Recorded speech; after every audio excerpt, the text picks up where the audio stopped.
Amém. Irmãos, vamos ler a palavra, um texto muito conhecido, lá em João, no capítulo 8, a partir do verso 31. João, capítulo 8, a partir do verso 31. Vai aparecer o texto aí na tela, como sempre digo, na versão NVT. Um texto muito conhecido. Vamos lá? Jesus disse aos judeus que creram nele: vocês são verdadeiramente meus discípulos, se permanecerem fiéis aos meus ensinamentos. Então conhecerão a verdade, e a verdade os libertará. Liberdade e verdade são assuntos muito caros à nossa sociedade. Sempre buscamos a liberdade juntamente com a verdade. Esse texto aí, para quem não se lembra, foi usado até na última campanha política pelo presidente Bolsonaro. E, diferente do contexto em que é aplicado, a gente vê que todos os humanos anseiam pela liberdade em certo ponto. E a liberdade é algo muito apreciado, é algo muito buscado. A gente paga um preço muito alto. Preços altos são pagos pela liberdade. Preços altos são pagos pela verdade.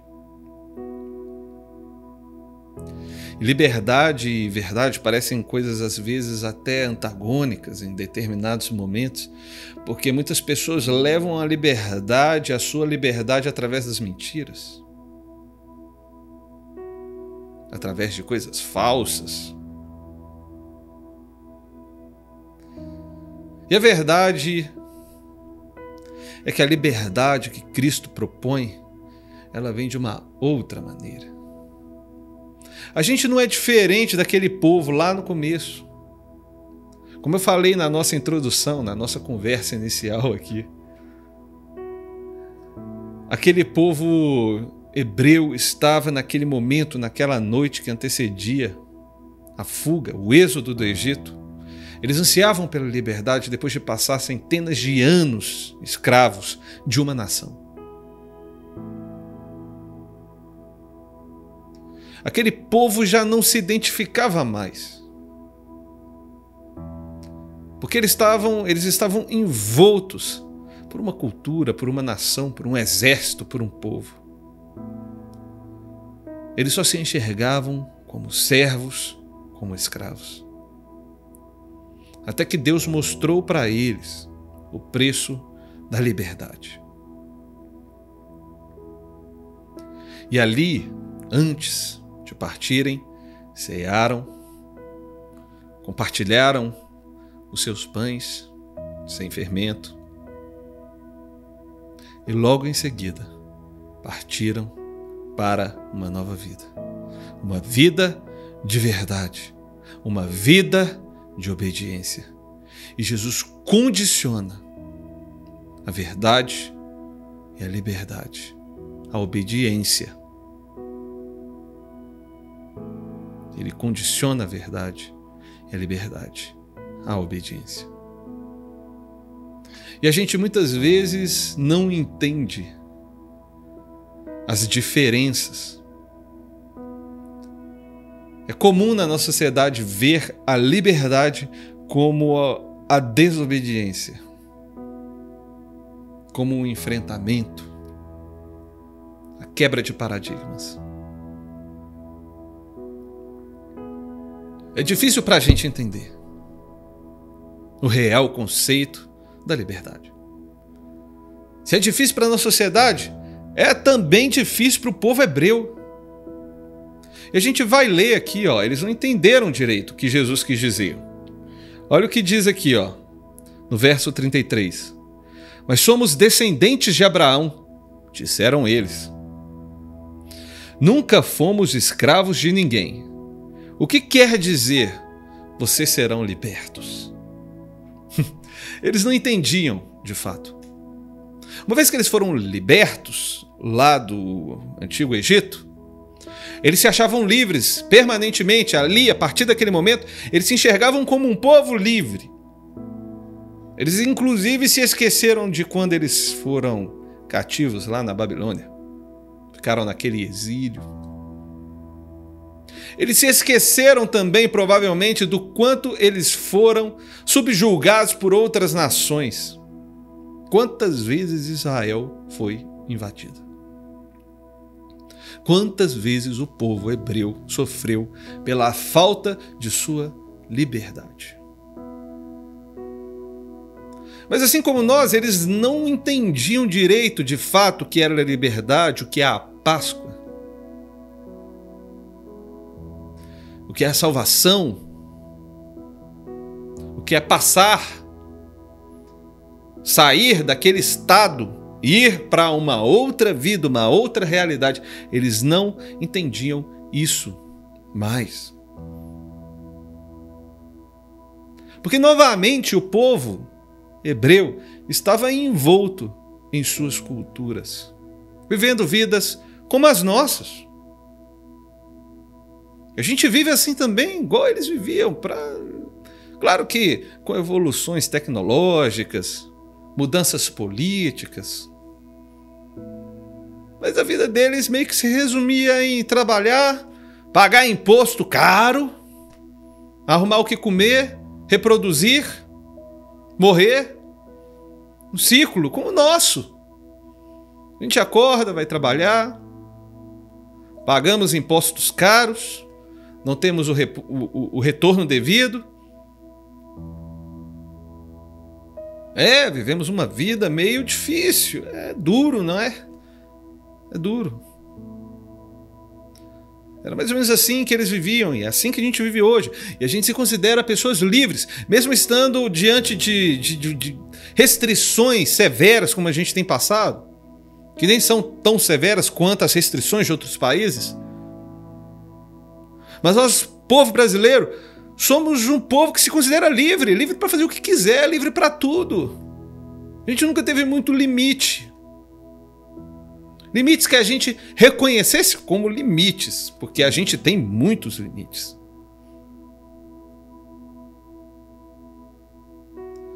Mas aí Jesus quis trazer para eles uma nova compreensão a respeito da escravidão que aquele povo vivia, como na terra do Egito.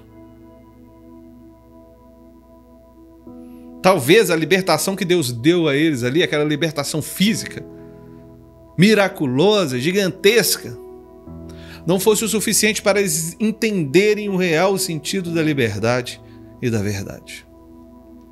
Vamos lá? Vamos prosseguir. O verso 34 diz: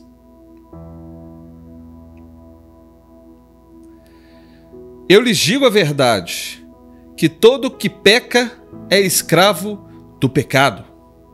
O escravo não é membro permanente da família, mas o filho faz parte da família para sempre. Portanto, se o filho os libertar, vocês são livres de fato. O que Jesus está querendo dizer aqui? Eles eram escravos do pecado. Eles eram escravos das regras, da lei, de uma sociedade, de pensamentos, de uma cultura. Assim como nós somos. Nós também somos escravos. De certa forma, né? Vocês não. Vocês são livres em Cristo. Digo nós, enquanto sociedade. Eu sempre digo isso daqui, a nossa cultura, o nosso meio, o estilo que as pessoas vivem, os favorecimentos mundanos funcionam muito mais para quem quer viver uma vida de pecado. Eu falo novamente para vocês. Aquele tempo que o povo ficou no Egito, o povo de Israel, eles perderam a sua identidade.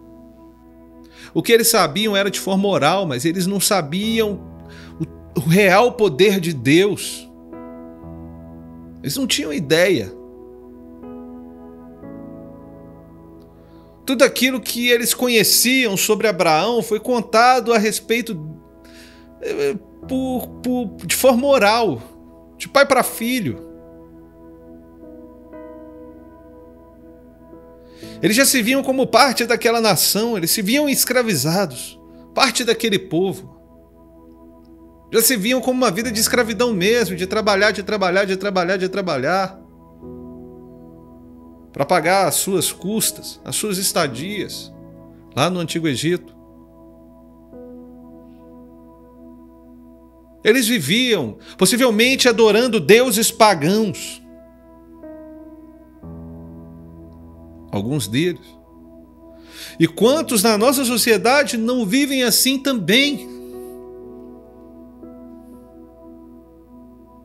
Adorando deuses pagãos, bezerros de ouro, só que de outras formas, em formas de homem, como está lá em Romanos, no capítulo 1, a partir do verso 18, forma de animais.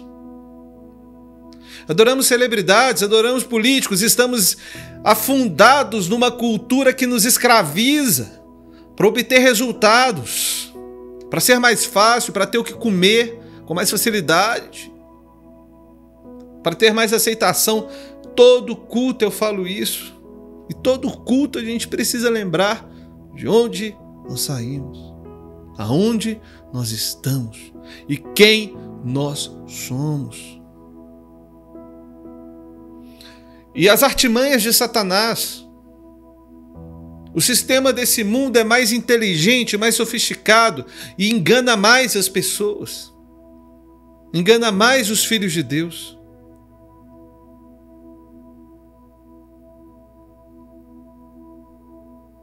Quantos políticos usaram esse jargão? Conhecereis a verdade vos libertará. E vivem mentindo, gente. Escondendo. Não tem a vida transparente. É fake news. E a gente insiste em adorar a mentira, achando que é de Deus. E não é. O que é de Deus é só Cristo. Ele é a verdade.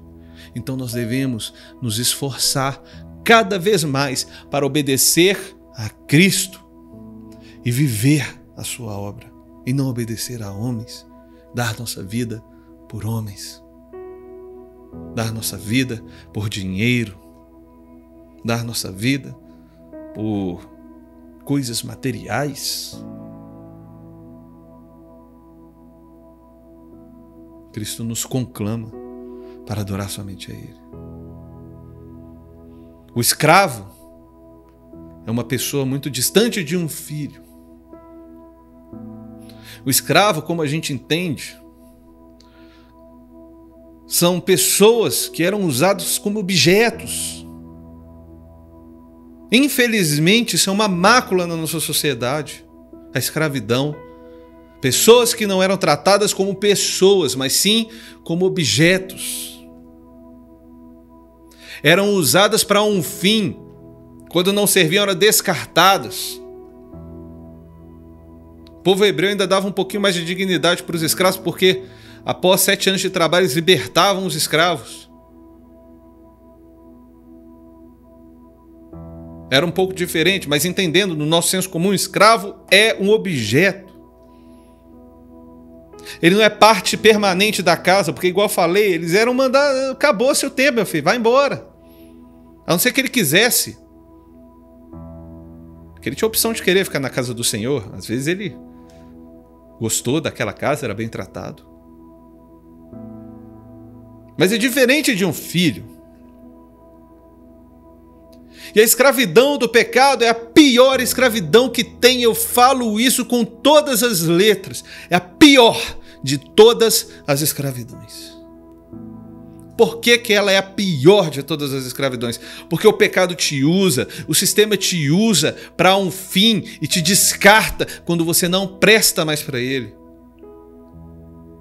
Líderes, muitos líderes políticos, artistas, usam os seus públicos para um fim. Quando não os interessa mais, descarta eles.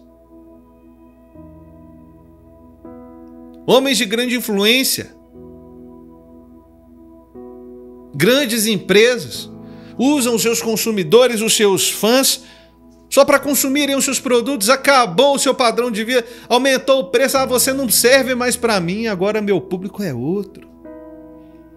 E você às vezes dá sua vida, dignidade, se mata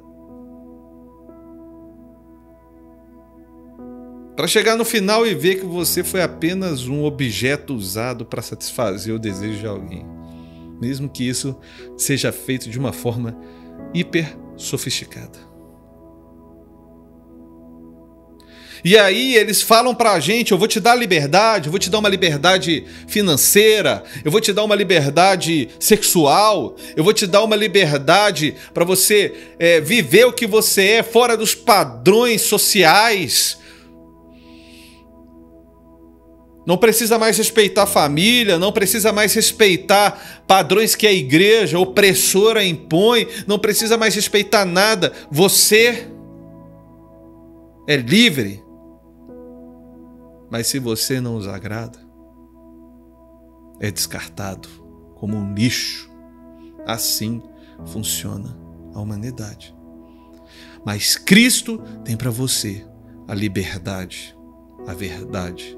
E Ele te trata como um filho. Obedeça. Deus não quer te usar, porque Deus tem tudo. E Ele é dono de tudo. Não existe nada nesse mundo que possa comprar Deus. E que Deus queira comprar. Porque tudo é dele e tudo foi pago. Ele não precisava pagar. E ainda pagou com o preço de sangue do seu filho. Tudo pertence a Cristo. Você é livre. Para concluir, dá um pulo lá para 1 aos Coríntios, no capítulo 5. Vamos dar um pulo lá. 1 aos Coríntios, capítulo 5. O verso 7. Livrem-se do fermento velho para que sejam massa nova, sem fermento, o que de fato são. Cristo, nosso Cordeiro Pascal, foi sacrificado. Por isso, celebremos a festa não com pão velho, com fermento da maldade e perversidade, mas com pão novo, da sinceridade e da verdade, sem nenhum fermento. O fermento, na celebração judaica, ele simbolizava atraso, definitivamente. As pessoas foram orientadas a não colocarem fermento por dois motivos. Um, porque a massa leva tempo até ser fermentada. Então ela precisa ficar num processo ali. E eles não teriam tempo para isso. Porque logo em seguida eles tinham que sair correndo. Não ia ter tempo. E outra coisa, o fermento ele mistura, ele cresce e cria uma massa. Ele simboliza a ação do pecado na vida do ser humano, que causa atraso, que causa ruína. É terrível. Melhor é estar sem fermento. Livre-se do fermento. Livre-se da maldade. Livre-se do pecado. Livre-se dessa vida. Livre-se da perversidade. Porque isso daí mistura na sua vida, que te faz ser uma massa velha, que te atrasa, que faz você perder seu tempo, que prende a sua vida. Entra aí nas suas vísceras o pecado, faz você ser dependente disso, acha que é isso que vai fazer você crescer. E não é, gente. O Cordeiro Pascal foi sacrificado e hoje vive à direita do Pai, nos garantindo a liberdade.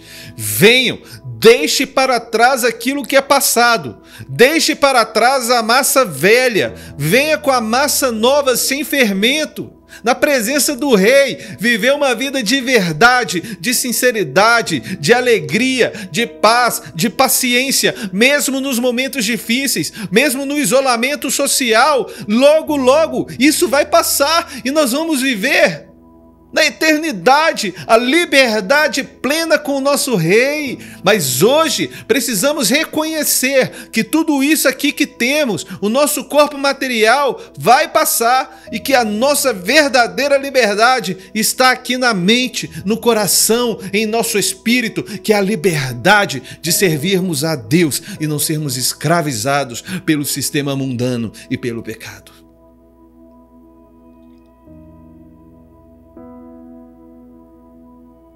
O coronavírus tem nos mostrado a nossa fragilidade.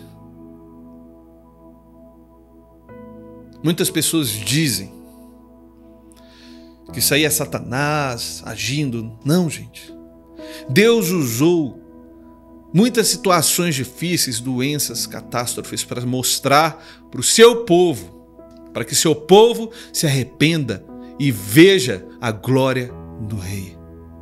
E se recorra somente ao Rei. O coronavírus veio para mostrar a fragilidade do nosso sistema, a confusão dos nossos governantes, a fragilidade do sistema financeiro, a fragilidade do mercado, do mundo, dos exércitos. Não somos capazes, até hoje, já faz mais de um ano, de conseguir vencer essa pandemia. Ainda não conseguimos, porque nós somos fracos. Precisamos olhar para Deus, assim como Ele permitiu que esse vírus se mutasse e fosse infeccioso para a gente.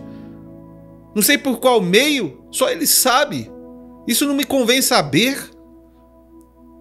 Ele pode fazer com que esse vírus não seja mais não nos contamine mais, ou nos cause mal. Ele quem tem a chave da vida e da morte. Ele quer que você, nesse momento, reconheça e não seja mais escravizado pelas narrativas, não seja mais escravizado pelas falas, pelo WhatsApp, mas sim viva uma vida de liberdade no espírito. Parece contraditório. Sim, seja saudável, busque viver saudável, busque se tratar, mas acima de tudo, busque o Senhor. É o mais importante. Porque Ele é a nossa liberdade. Ele é a sua liberdade. Ele é a sua vida. Ele é a luz. Que Deus abençoe e que esta palavra possa trazer alento e esperança no seu coração. Você é livre. Livre no Senhor Jesus. Livre do pecado. Amém? Vamos orar e agradecer ao nosso Deus. Deus, muito obrigado, porque o Senhor é o Cordeiro, é a vida, é a nossa paz. Deus, eu peço que o Senhor traga essa consciência a cada um dos irmãos. Que eles enxerguem em Ti o Cordeiro pascal que nos traz a liberdade. Que cada um enxergue em Ti, ó Deus, a verdade que liberta. Somente em Ti podemos encontrar a verdade.